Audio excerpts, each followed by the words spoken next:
कि जब कुर्बानी करो तो कुर्बानी के जानवर के करीब में खड़े रहा करो, खड़े रहा करो।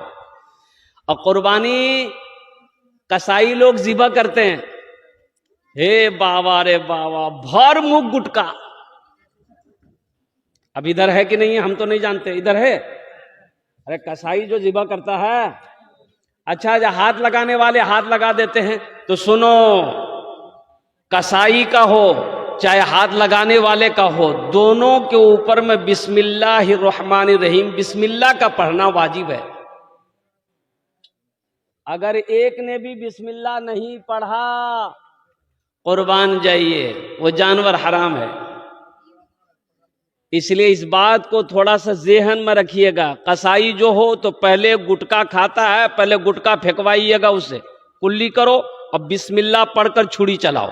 आप भी हाथ लगा रहे हैं, जो भी हाथ लगाए वो भी बिस्मिल्लाह पढ़े, कसाई भी बिस्मिल्लाह पढ़े। ये कुर्बानी का ये एक पैगाम था जो आप तक मुझे पहुंचाना था। और दूसरी बात, जानवर कितने साल की उम्र होनी चाहिए भाई, जानना जरूरी ना है? अरे बोलो ना हो, अरे जानना जरूरी ना है। गाय है, भैंस है, कम से कम 2 साल, कम से कम बोलो भाई, जल्दी बोलिए। 2 साल। ऊंट 5 साल, ऊंट 5 साल। अच्छा, बकरा बकरी 1 साल का, कम से कम 1 साल का हो। दुम्बा भेड़ 6 महीने से भी अगर ज्यादा उम्र हो, तरोताजा है तो दुरुस्त है। अब मुर्गा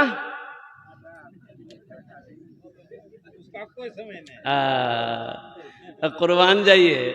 अगर मुर्गे की कुर्बानी जायज होती, अगर ये आदमी देसी मुर्गा नहीं खोजल करते, पोल्ट्री ढूंढा, पोल्ट्री से काम चल जाता। ये क्या कहते हैं कि पैगाम था कुर्बानी के हवाले से जो आप तक पहुंचाना था। मेरे भाइयों, अल्लाह अगर वसअत दिया है तो कुर्बानी करो। अल्लाह के नबी जनाब मोहम्मदुर रसूलुल्लाह सल्लल्लाहु अलैहि वसल्लम पाबंदी के साथ हर साल कुर्बानी करते थे। और कुर्बान जाइए, अल्लाह के रसूल अपने तरफ से कुर्बानी करते थे, अपनी उम्मत की तरफ से भी कुर्बानी करते थे। हम गुनहगारों की तरफ से भी कुर्बानी करते थे आप, कि मेरी आने वाली उम्मत, मेरी उम्मत मौजूद जो है, उनके नाम से भी कुर्बानी करते थे। तो मेरे भाइयों, मेरे दोस्तों, मेरे बुजुर्गों, और कुर्बानी का गोश्त खुद खाओ, रिश्तेदारों को भी खिलाओ, और फ्रीज में ठूस ठूस के रखो। बाप, आदमी बोले जो हो हमें तो बकरी जागर गोश्त मुहर्रम तक खेलो जी। और कुर्बान जाइए मेरे भाइयों, मेरे दोस्तों, मेरे बुजुर्गों, गोश्त गुरबा को भी, मसाकिन को भी, जो उनका हकदार है उन तक भी गोश्त पहुंचे। जो आपके रिश्तेदार है जिनकी यहाँ कुर्बानी नहीं हुई है, उन तक गोश्त पहुंचना जरूरी है। ओह, खाने की चीज है, रख सकते हैं, कोई कैद नहीं है। ये बात आ गई, मैंने कह दिया। फ्रिज में रख सकते हैं, उसको 10 दिन हो, 15 दिन हो, 20 दिन हो, आप खा सकते हैं, कोई बात नहीं है। लेकिन गरीब का हिस्सा मारकर, यतीम का हिस्सा मारकर, मिस्कीन का हिस्सा मारकर, रिश्तेदारों का हिस्सा मारकर फ्रिज में रान भर भर कर रख करके मुहर्रम तक खाना, ये सही नहीं है। इंशाल्लाह फ्रिज में रखेंगे। देखिए, कोई ने हाथ नहीं उठा के। कुर्बानी के हवाले से ये पैगाम था। हमारे हजरत मौलाना अब्दुल करीम चतुर्वेदी साहब ने कहा कि हजरत कुर्बानी के हवाले से कुछ पैगाम पहुंचा देना है। तो अल्हम्दुलिल्लाह सुम्मा अल्हम्दुलिल्लाह, इसलिए कि रात में इधर पलासी में था, कल ही कलकत्ता से निकला, कल भागलपुर में प्रोग्राम है। माशाअल्लाह अल्हम्दुलिल्लाह। आइए मौजूद सामने किराम, आपकी इजाज़त हो तो नाते पाक के एक मतला, एक शेर में सुना दूँ। अरे बोलिए ना। ऐ अल्लाह का कानून है, अल्लाह ने इतनी मोटी किताब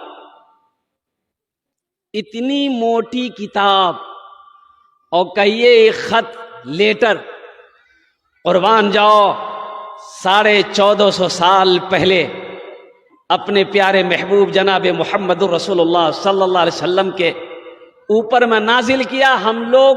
हम लोगों तक ये किताब पहुंची, आज मौजूद है। अल्लाह ने ऐलान कर दिया, कुल्लु नफ्सिन राइक़तुल मौत सुम्मा इलैना तुरजाउन, हर शख्स को मौत का मजा चखना है, फिर तुम सबको मेरे पास आना है।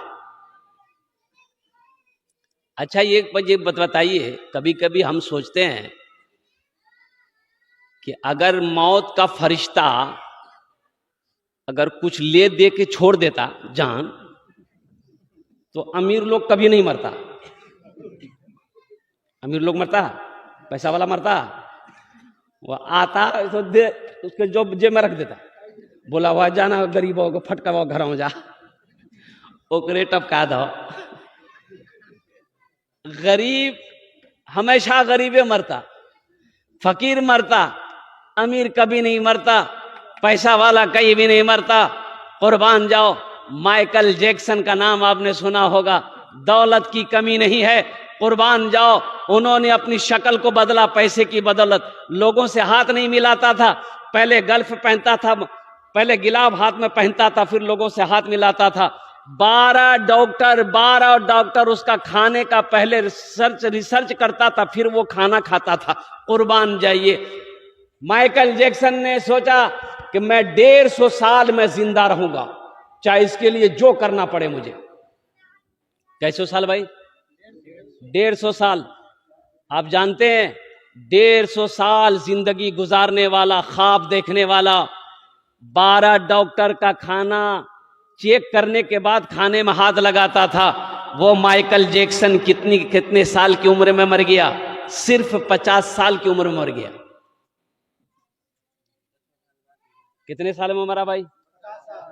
सिर्फ 50 ईयर्स, 50 साल की उम्र में चला गया इस दुनिया से। ये मेरे रब का कानून है, ये मेरे रब का फैसला है कि जो इस दुनिया में आया है उसे इस दुनिया से जाना होगा। अब जब भी जाइए, वक्त तो मुतय्यन न है, वक्त तो मुकर्रर न है, लेकिन कुछ लोग कहते हैं अब नमाज पढ़िए ना भाई, अरे मौत है, रोजा रखिए ना भाई, मौत है, ए भैया नेक काम करो हो, अरे मौत आवे वाला छोड़ हो, अल्लाह की जवाब दो। बोले हो हम मौत उसकी डरे गई, जाओ बैठे देख लो। एक आदमी मकई का बोझा लेके जा रहा था, सूरज गुरूब हो गया, अंधेरा हो गया, अब वो बस्ती पहुंचने वाला था तो ठोकर लगी, गिर गया तो बोला अल्लाह तू कितना गरीब बने लो, कमावे ने जो रोटी नहीं मिली, इस जिंदगी से बेहतर है मौत को भेजिए, हम मर जाएंगे। अब मोरसंडे का कोई नौजवान एक पेड़ के पास बैठा हुआ सुन लिया, वो ये मौत की दुआ मांग रहा, बोला बता भाई जी करो। मन चला था लड़का, काला लिबास ओढ़ा है, वो चादर, काली चादर ओढ़ करके, अंधेरा था ये था, उसके आगे आके खड़ा हो गया। बोला भैया के जो? बोला हम तुर मौत। बोला मौत है तो यहाँ क्या करने आए हैं? तो बोला अभी तुम दुआ मांगे थे ना कि अल्लाह मौत को भेज दे, तुम्हारी दुआ कबूल हो गई है। बोला नहीं, हम दुआ नहीं किए थे, मुंह से निकल गया था, ये गठरी गिर गई, जल्दी उठा के दिया, हम घर जाएंगे। मौत की तैयारी करो नौजवानों, मौत देखकर नहीं आती है, मौत पूछकर नहीं आती है, मौत की कोई खबर पहले नहीं होती है। अरे बोलो भाई, कोई लेटर है, कोई मैसेज मोबाइल में कोई अल्लाह मैसेज भेजता है कि बस अब तुम 4 घंटा रहोगे, 4 घंटा के बाद तुमको उठा लिया जाएगा? कोई मैसेज नहीं। और कुर्बान जाओ, अल्लाह अकबर कबीरा। लेकिन अल्लाह के रसूल ने एक मर्तबा हजरत इस्राइल अलैहिस्सलाम से पूछा कि इस्राइल, लोगों की रूहों को खींचते हो तो कभी कोई पैगाम लोगों को भेजते हो, पहुंचाते हो? तो हजरत इस्राइल अलैहिस्सलाम ने कहा कि या रसूल अल्लाह, पैगाम तो देते हैं, भेजते हैं, लोग समझता ही नहीं, लोग नहीं समझता है। कहा क्या पैगाम देते हो? कहा कि या रसूल अल्लाह, दाढ़ी का सफेद हो जाना ये मौत का पैगाम है, दांत का टूट जाना ये मौत का पैगाम है, सेहत खराब हो जाना ये मौत का पैगाम है, और कुर्बान जाओ फालिज मार देना ये मौत का पैगाम है। लेकिन लोग समझता ही नहीं। 90 साल का बूढ़ा हो गया, 90 साल का, बिस्तर में लगा हुआ है, उठ के बैठ नहीं पाता है। मिलने गए, केरम छो बोला हजरत दुआ करो। एकदम ठीक भाइयों, बताइए 90 साल की उम्र, उस वक्त ये नहीं बोल रहा कि हजरत दुआ कीजिए कि ईमान के साथ खात्मा हो जाए, उस वक्त भी बोले जो दुआ करो। भाई मरना तो सबको न है, भाई मरना तो सबको न है। इसलिए नौजवानों, मौत बोल के नहीं आती है, मौत जिस वक्त आनी है वो आकर रहेगी। मौत का वक्त मुतय्यन है। फ़इज़ा जाअ अजलुहुम फ़ला यस्तअख़िरूना साअतन वला यस्तक़दिमून। मौत का वक्त मुतय्यन है। और मैं कुर्बान जाऊं, ये नौजवान जनाब मोहम्मद इरशाद बाबू, अल्लाह अकबर कबीरा, ये फर्मा बरदार बेटा है। इनकी वालदा जब जिंदा थी, मैं उस वक्त भी यहां पर आया। इनकी वालदा का अखलाक मैंने देखा, अल्हम्दुलिल्लाह सुम्मा अल्हम्दुलिल्लाह। बड़ी नेक औरत थी, अल्लाह उनके कब्र को नूर से भर दे, आमीन बोले अल्हम्दुलिल्लाह। अल्लाह, देखिए मरने वाला दुनिया में 3 काम कर ले तो मरने के बाद कब्र में अल्लाह कयामत तक सवाब अता फरमाएगा। क्या काम कर ले? अरे बोलो भाई। मस्जिद बना दे, मस्जिद जब तक खड़ी रहेगी, मस्जिद बना के मर गया, अल्लाह कब्र में कयामत तक सवाब अता फरमाता रहेगा जब तक मस्जिद कायम रहेगी, खड़ी रहेगी। मदरसा बना दिया, मस्जिद बना दिया। अच्छा, दूसरा काम ये किया, कहीं पे नल गड़वा दिया, कुआं खोदवा दिया, राहगीर मुसाफिर प्यासा पानी जब तक पीता रहेगा, अल्लाह कब्र में सवाब अता फरमाता रहेगा। कुरान शरीफ मस्जिद में रख दिए, कुरान शरीफ मस्जिद में रख दिए, मदरसे में रख दिए, लोग कुरान की तिलावत करते रहेंगे, अल्लाह कब्र में सवाब अता फरमाता रहेगा। और चौथा अमल सदक़े जारिया, नेक औलाद छोड़कर जाना। नेक औलाद, कौन औलाद? जो नेक हो, नेक और साले हो, जो नमाजी हो, रमज़ान के महीने का रोज़ा रखने वाला हो, हलाल और हराम का पहचान करने वाला हो, अल्लाह से डरने वाला हो, कि जब औलाद नमाज पढ़ेगी, औलाद रोज़ा रखेगी, अल्लाह उनके माँ बाप को भी इसका अजर देगा। वो बेटा माँ बाप के हक में बख्शिश व मगफिरत की दुआ करेगी। नेक औलाद छोड़कर जाना, तो पहले खुद नेक बनना होगा, तब ना औलाद नेक बनेगी। बाप खड़े होके पेशाब कर रहा था, नौजवान बेटा देख लिया, बोले अब बाई की करे जो तुम? अरे इमाम साहब मना कर, जो खड़ा है कि मुसलमानों को पेशाब नहीं करना चाहिए। तो बाप बोला वो तुम मौलवी चक्रों पर इगलो जो। तो बेटा बोला कि नहीं नहीं करो करो। बाप पेशाब करके घर आया, बेटा भी साथ में आया, सीढ़ी लगाया छत में। अब बेटा छत में सीढ़ी लगा करके पेशाब करने लगा। बाप बोला ये क्या कर रहा है, मेरी नाक कटवाएगा? बेटा बोला कि ला ये तो तरक्की है, आप मेरा बाप खड़े होकर पेशाब करते हैं, आपका बेटा हम छत पर खड़े होकर पेशाब कर रहे हैं, तो दुनिया कहां से कहां चली गई है। इसलिए नेक औलाद छोड़कर जाना ये सदक़े जारिया है। और एक बात याद रखना नौजवानों, जिसके माँ बाप जिंदा हैं वो तुम्हारे लिए जन्नत भी है, जहन्नम भी है। माँ बाप जन्नत भी है या तुम्हारे लिए जहन्नम भी है। तो जन्नत, उनकी खिदमत करोगे जन्नत मिलेगी, अगर उसकी नाफरमानी की, अगर उसको तकलीफ पहुंचाए तो तुम्हारा कोई भी अमल अल्लाह की बारगाह में काबिल कबूल नहीं है। इसलिए अपने माँ बाप के दिलों को कभी तकलीफ ना पहुंचाना, अपने माँ बाप को कभी रूठने मत देना। और कुर्बान जाओ, एक नौजवान था ना, वो कहता था अजय, उस नौजवान का ना नमाज है ना रोजा है, ना नमाज है ना रोजा है।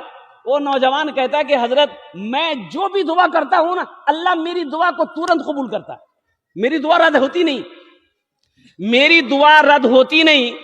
तो पूछा गया उनसे, नौजवान से, अब तो अल्लाह करम है कि बाद में उस नौजवान की जिंदगी बदल गई, बड़ा तहज्जुद गुजार नौजवान बन गया।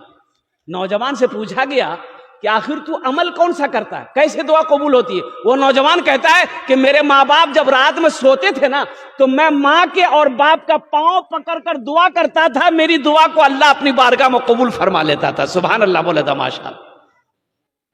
माँ बाप के पांव को पकड़ता था, दुआ मांगता था, अल्लाह मेरी दुआ को अपनी बारगाह में कबूल फरमा लेता। माँ बाप का मकाम है नौजवानों, माँ बाप की इज्जत करो, माँ बाप का एहतराम करो, अल्लाह तुम्हें इज्जत की जिंदगी देगा, अल्लाह यहां भी इज्जत से नवाजेगा, आखिरत में आला मकाम अता फरमाएगा। ए बाबू, आप लोग गुफ्तगू मत कीजिए, खामोश हो जाइए। हजरत अवैस करनी, अल्लाह के रसूल सल्लल्लाहु अलैहि वसल्लम ने इरशाद फरमाया, उमर, अल्लाह का एक बंदा है, अवैस नाम है, वो जब कभी मिले ना उनसे दुआ कराना। हालांकि हजरत अवैस करनी के बारे में